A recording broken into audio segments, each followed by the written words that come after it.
What's up? I'm going to get straight into this by acknowledging that I know I'm releasing this after I made my first gacha video. And with this, I'm going to kind of clear up my feelings with gacha games as well as overall with the gaming industry. Now, with that out of the way, so I'm someone that likes to keep in the know with the gaming space. More so than just the games I play, but I'm also interested in the industry itself. I'm 32 and I've been playing games for most of my life. I've seen games go from this like small pastime, talking to friends on the playground about the latest cool game they played, or going to your best friend's house to play some Mario Kart or GoldenEye on his N64, and then swapping games with the PlayStation with each other, all the way up to whatever the fuck this is today. Now, that's not to say I'd necessarily call myself a retro gamer, but man, there was something magical about those days I had as a kid. I remember the first game I really loved for the PlayStation 1 was Final Fantasy VIII. I knew absolutely nothing about how to actually play the game properly, but I've got so many fond memories of playing through the first sequence in Seed, going to the cave to fight Ifrit, leaving Seed and then going on this grand adventure to a new colourful place. These graphics now may not be much, but in the 90s, this shit blew our little collective undeveloped fucking minds, dude. Games used to be, for the most part, about the player experience. A game wouldn't really release until it was ready and people could fully enjoy these well-crafted virtual worlds. And now we skip forward 20 years and you arrive at something teenage me would only call a dystopia. Still no flying cars, but the new GTA is gonna cost how fucking?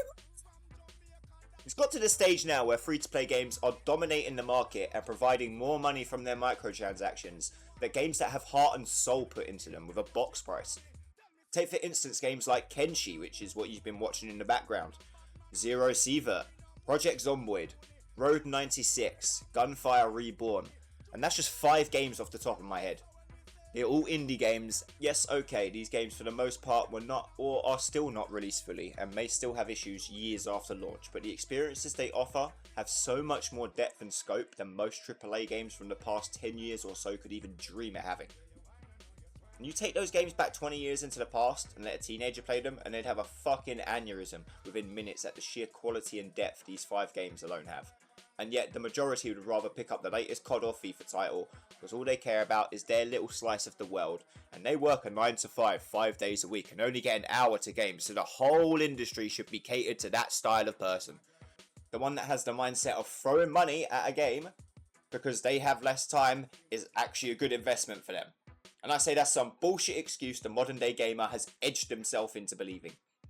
But BrainDead, you play predatory free-to-play games too. Yeah, I'm no saint. I'm not here to single-handedly try and cause an uprising in the gaming empire and overthrow the tyranny of the AAA developer. And at this point, no matter what I think, say or do, nothing's going to change in the grand scheme of things. And you know why? Because money talks. I play games like Marvel Rivals, Honkai Star Rail and Wuthering Waves, and have even given these companies money. But in my opinion, if I've spent hundreds of hours, or even more, and know I will be spending another few hundred hours playing that game, then I don't mind dropping 5 or 10 quid here and there to get a battle pass or a skin or a monthly pass or whatever it is they're offering. The problem I think lies with the way capitalism works as a whole.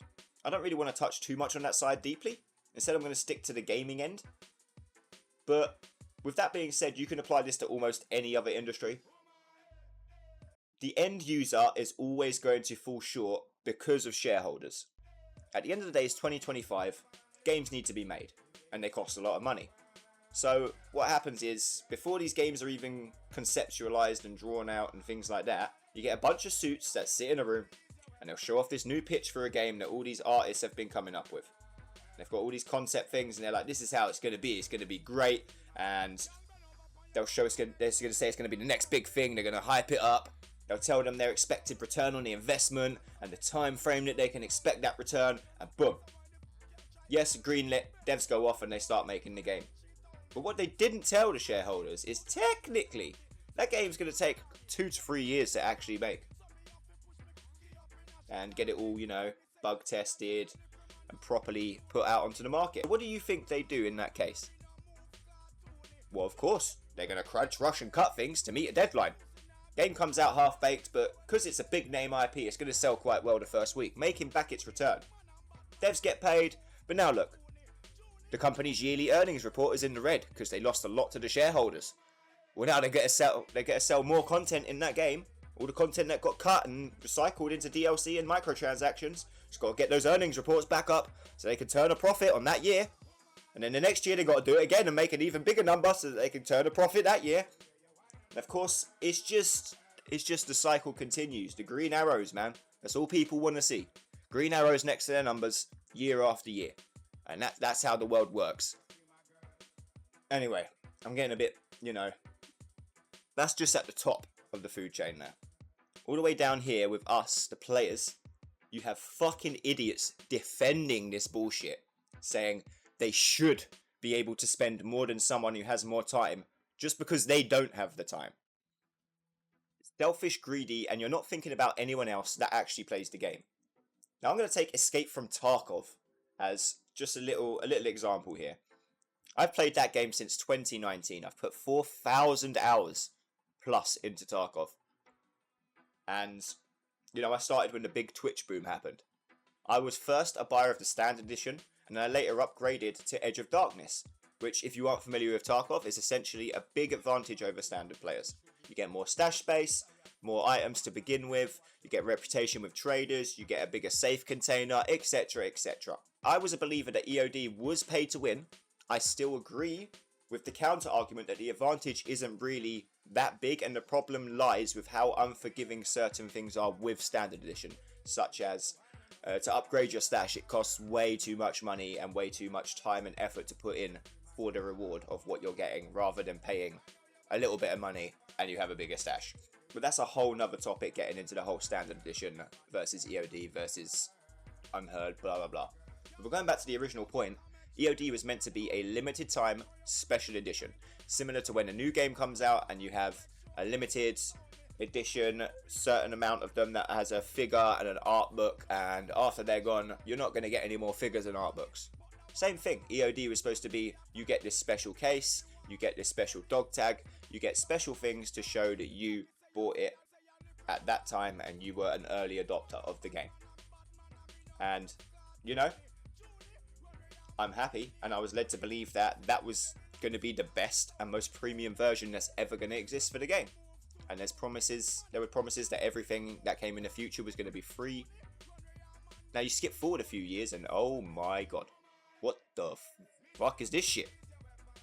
Fucking Unheard, more like unlearned, because only fucking retards would actually buy this edition. But seriously, when they first announced this, it was an edition not only cost 100 quid more to upgrade to, but also gave you even more shit, plus stuff that was promised to only be for EOD players.